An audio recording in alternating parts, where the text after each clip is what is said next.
Greetings, programs. Welcome to Rationality from AI to Zombies, Chapter 34, Semantic Stopsigns. And the child asked, "Where did this rock come from?" "I chipped it off the big boulder at the center of the village."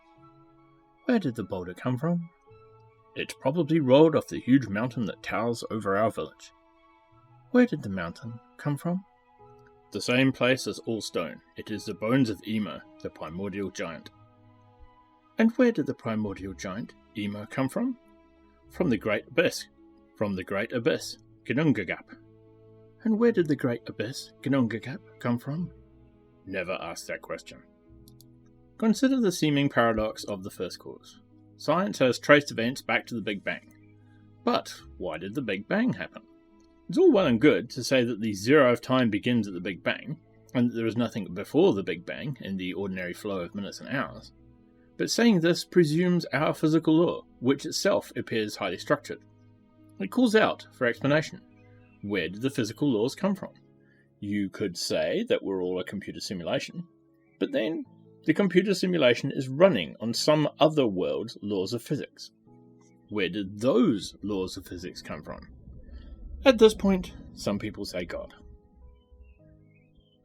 What could possibly make anyone, even a highly religious person, think that this even helped to answer the paradox of the first cause? Why wouldn't you automatically ask, where did God come from?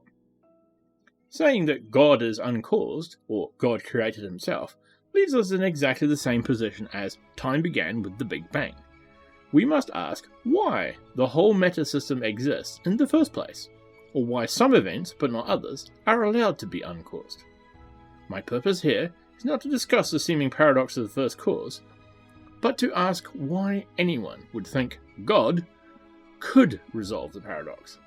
Saying God is a way of belonging to a tribe, which gives people a motive to say it as often as possible. Some people even say it for questions like, why did this hurricane strike New Orleans? Even so, you'd hope people would notice that on the particular puzzle of the first cause, saying God doesn't help. It doesn't make the paradox seem any less paradoxical, even if it's true. How could anybody not notice this?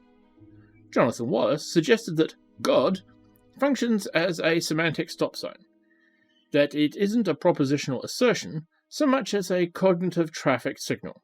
Do not think past this point. Saying God doesn't so much resolve the paradox as put up a cognitive traffic signal to halt the obvious continuation of the question and answer chain. Of course, you'd never do that, being a good and proper atheist, right? But God isn't the only semantic stop sign. Just the obvious first example. Transhuman technologies, molecular nanotechnology, advanced biotech, gene tech, artificial intelligence, etc., pose tough policy questions. What kind of role, if any, should a government take in supervising a parent's choice of genes for their child? Could parents deliberately choose genes for schizophrenia? If enhancing a child's intelligence is expensive, should governments help ensure access to prevent the emergence of a cognitive elite? You can propose various institutions to answer these policy questions. For example, that private charities should provide financial aid for intelligence enhancement. But the obvious next question is, will this institution be effective? If we rely on product liability lawsuits to prevent corporations from building harmful nanotech, will that really work? I know someone whose answer to every one of these questions is liberal democracy. That's it. That's his answer. If you ask the obvious question of how well have liberal democracies performed historically on problems this tricky, or what if liberal democracy does something stupid, then you're an autocrat, a liberatopian, or otherwise a very, very bad person. No one is allowed to question democracy. I once called this kind of thinking the divine right of democracy, but it is more precise to say that democracy functioned for him as a semantic stop sign. If anybody had said to him, turn it over to the Coca-Cola Corporation, he would have asked the obvious question. Why? What will the Coca-Cola Corporation do about it? Why should we trust them? Have they done well in the past on equally tricky problems? Or suppose someone says, Mexican Americans are plotting to remove all of the oxygen in the Earth's atmosphere. You'd probably ask, why would they do that? Don't Mexican Americans have to breathe too? Do Mexican Americans even function as a unified conspiracy? If you don't ask these obvious next questions when someone says, corporations are plotting to remove the Earth's oxygen, then corporations functions for you as a semantic stop sign. Be careful here not to create a new generic counter-argument against things you don't like. Oh, it's just a stop sign. No word is a stop sign in and of itself. The question is whether a word has that effect on a particular person. Having strong emotions about something doesn't qualify it as a stop sign. I'm not exactly fond of terrorists or fearful of private property, but that doesn't mean terrorists or capitalism are cognitive traffic signals to me. The word intelligence did once have that effect on me, though no longer. What distinguishes a semantic stop sign is a failure to consider the obvious next question. Here ends chapter 34. Now for my thoughts. Okay, so that was pretty clear. When someone just shouts out one of these prepackaged answers, like God or whatever, then they're expecting you to stop talking. It's the explanation. But I think I know how this developed, because in some circles, in some groups where everybody is more or less thinking the same way, for example, if you're a socialist, then for the most part, it can be assumed, or at least will be assumed by most people, that you have had some kind of understanding of the critiques of capitalism, for example.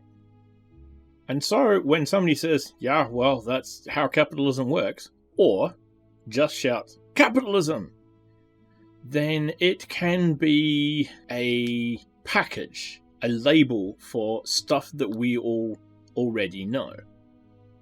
Which is fine. If you're having a conversation about something a bit higher level than why capitalism is bad or whatever, then you don't need to insert a paragraph-long explanation or a condensation of Marx's Das Kapital every time you make a reference to Das Kapital. But if a new person comes along to the group, whether it be a socialist group or a religious group or whatever, they don't see that. They might not even have all the background. All they know is they see this, somebody says, yeah, but capitalism, or yeah, but God, and everybody stops talking about it. And so they pick up, hey, this is a thing we're not supposed to question or not supposed to think about. When, that may not in fact be the case. That having been said, I'm sure in a lot of cases it is the case. People just want you to stop asking stupid questions. Why? Well, probably because they haven't thought it through themselves. They're just operating from a set of rules that they don't 100% understand, or possibly even 100% agree with. But they are part of the group, as discussed in previous chapters. And so, just saying God is all it takes. That's all for chapter 34. Come back next time for chapter 35, Mysterious Answers to Mysterious Questions. Bye for now.